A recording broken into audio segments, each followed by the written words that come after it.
ചെയ്യാൻ പറ്റി. നല്ല വിദ്യാഭ്യാസം കർത്താവ് എനിക്ക് തന്നു. +2 കഴിഞ്ഞ് എന്റെ ഇഷ്ടം 2ാം ക്ലാസ് മുതൽ എന്റെ കുഞ്ഞുനാൾ മുതൽ ആഗ്രഹം നഴ്സിംഗ് പഠിക്കുക എന്നുള്ളതായിരുന്നു. നഴ്സിംഗ് പഠിക്കണം. എന്തിനാ നഴ്സിംഗ് എന്ന് അറിയാമോ?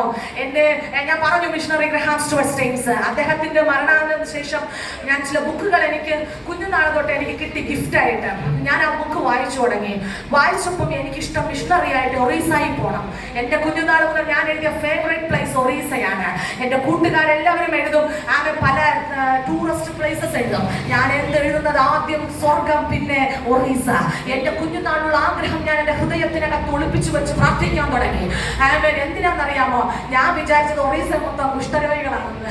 എന്റെ ആഗ്രഹം മിഷണറി നേഴ്സാക്കി അവിടെ പോയി കുഷ്ഠരോഗികളെ ചികിത്സിക്കുക. ഇതാണ് എന്റെ ആഗ്രഹം. അതുകൊണ്ട് മാത്രം ഞാൻ നഴ്സിംഗ് പഠിച്ച ആളാണ്. ഞാനിട്ട പേരാണ് മിഷണറി നേഴ്സ്.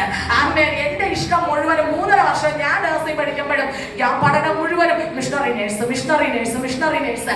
ഈ ഒരു തോട്ട് എന്റെ ഹൃദയത്തിനകത്ത് കിടന്നു. അന്ന് മുതൽ എല്ലാവരെയും പരിപാലിക്കാൻ എനിക്ക് ഏറ്റവും ഇഷ്ടം പ്രായമുള്ളവരെ ചോർത്തു പിടിച്ച് അവരെ ശുശ്രൂഷിക്കുക, കുഷ്ഠരോഗികളെ ചികിത്സിക്കുക, പനി, തലവേദന, ഷർട്ടിലൊക്കെ ശുശ്രൂഷിക്കാൻ ഇഷ്ടം പോലെ ആൾക്കാരുണ്ട്. പക്ഷെ ഇവരെ തൊടാൻ ഞാൻ എന്റെ നഴ്സിംഗ് ഫീൽഡിൽ പോലും പലരെയും അറപ്പായിട്ട് കാണുന്നവരെ ഞാൻ കണ്ടിട്ടുണ്ട്. എന്നാൽ അവരെ എന്റെ കയ്യിൽ എന്തി ഒറീസയിലല്ല, നമ്മുടെ നാട്ടിൽ, തമിഴ്നാട്ടിൽ എനിക്ക് ശുശ്രൂഷിപ്പാൻ ദൈവ ഭാഗ്യം തന്നു. ശേഷം വിവാഹത്തിന് ശേഷം ഒറീസയിൽ 2 വർഷം കർത്താവിന്റെ വേലയുമായി ബന്ധപ്പെട്ടായിരുന്നു. ഇങ്ങനെയൊക്കെയാണ് ജീവിതത്തിൽ മനുഷ്യന്റെ വിധിയെ എന്റെ ലൈഫിൽ നിന്ന് മാറിപ്പോയത്.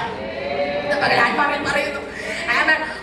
അങ്ങനെ കിടന്ന ഒരിടത്തു നിന്ന് ദൈവം ഇങ്ങനെ നിർത്തിയിട്ടുണ്ടെങ്കിൽ, കാലുകൾ ഊന്നി വീൽ ചെയറിൽ നിന്ന് ശുശ്രൂഷിക്കാതെ കാലുകൾ ഊന്നി ഇരുന്ന് ശുശ്രൂഷിപ്പാൻ ദൈവം എന്റെ ലൈഫിനകത്ത് കർത്താവ് ഭാഗ്യം തന്നെങ്കിൽ, അമ്മമാരെ ഇന്നൊരു പകൽ ആത്മാവിൽ പറയുന്നു, നിങ്ങൾ വികലാംഗരല്ല, പക്ഷേ ആത്മീക തലത്തിൽ എഴുന്നേൽക്കാൻ കഴിയാതെ എവിടെയൊക്കെ മുടങ്ങുള്ളവരായി കിടക്കുന്നുണ്ടെങ്കിൽ ഇന്ന് പകൽ ആത്മതലത്തിൽ നമ്മൾ എഴുന്നേൽക്കുകയാണ്.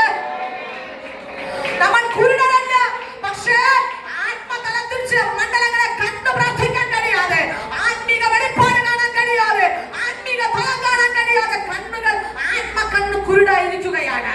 ഈ പകൽ ആത്മാവിൽ പറയുന്നു, ആ കാഴ്ചകൾ തുറക്കണം.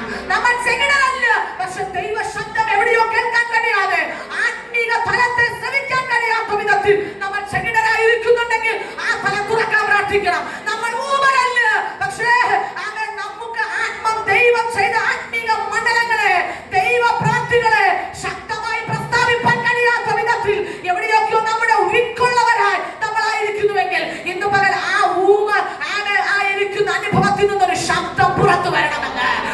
മനുഷ്യന്റെ വിധി, നീ എന്നും വികലാംഗയാണ്, നീ എന്നും ആത്മീയ മണ്ഡലത്തിൽ തളർന്നവളാണ്, പക്ഷെ ഇല്ല, നമ്മളെ എഴുന്നേൽപ്പിക്കുന്ന ഒരു ദൈവ ശബ്ദമുണ്ട്. തകർത്ത് കളയുക, ശത്രു എഴുന്നേൽക്കും, പക്ഷെ ദൈവ നിയോഗത്തോടെ നമ്മൾ എഴുന്നേറ്റാൽ ഒരു വലിയ ദൈവ പ്രവൃത്തി നമ്മുടെ മേൽ ആഴത്തിൽ വെളിപ്പെടുകയാണ്. ദൈവ ശബ്ദവും പ്രാർത്ഥനാ ശബ്ദവും തിരിച്ചറിയുന്നവരായിരിക്കുക നമ്മള്. നോക്കണമേ, ദൈവ പ്രവൃത്തിക്ക് വേണ്ടി നമ്മൾ ശക്തമായി നിൽക്കുമ്പോൾ ശത്രു നമ്മെ തകർത്തുകളയാൻ എഴുന്നേൽക്കും. അത് നമ്മുടെ വിജയമാണ്. നമുക്ക് ശത്രു ഉള്ളത് എന്താണെന്നറിയാമോ? നമുക്ക് വിജയമാണേ. അപ്പൊ പറയും, അടുത്തുള്ളവർ മിണ്ടിയില്ലേ, കുഴപ്പമില്ല, അത് നമ്മുടെ വിജയമാണ്. എന്നാന്നറിയാമോ? അവര് മിണ്ടിയാൽ നമ്മുടെ പ്രാർത്ഥനാ സമയം പോകും. അവര് മിണ്ടിക്കഴിഞ്ഞാൽ നമ്മുടെ അനുഗ്രഹം പോകുന്ന. നമ്മൾ വായിച്ച സായിയുടെ കണക്ക് വരെ അവരറിയും. പിന്നെ 4 രൂപ കിട്ടത്തൂല്ല. ഞാൻ അതുകൊണ്ട് പുതിയ സായും ബ്ലൗസൊക്കെ ഇട്ടിട്ട് പോയിട്ട് അഭിനയം സ്വോത്രം, അസൂയയില്ലാത്ത ദൈവമക്കൾ സ്വോത്രം. ദൈവം നമ്മളൊന്നും അസൂയയില്ലെന്ന്. കാരണം ദൈവമാണ് കൊടുക്കുന്നത്, നമ്മളല്ലല്ലോ കൊടുക്കുന്നത്. എവിടെ പോവാൻ പുതിയ മിനുക്കുള്ള സാരി ഇട്ടേക്കണേ, വെള്ളം ഇടാണ്ട് വന്നേക്കോന്നൊക്കെ പറയും. ഇല്ലെന്നേ, രാജാവിന്റെ മക്കൾ മിനുങ്ങി തന്നെ നടക്കണമെന്ന്. രാജാവിന്റെ മക്കള് അങ്ങനെ നടക്കണമെന്ന്. നമ്മൾ മിനുങ്ങില്ലേ, ആരാ മിനുങ്ങുന്നത്? പിന്നെ കർത്തൃമേശയിൽ നിങ്ങൾ മിനുങ്ങിയ പാസ്റ്റർമാരെ എനിക്ക് വഴക്ക് വെച്ചത്.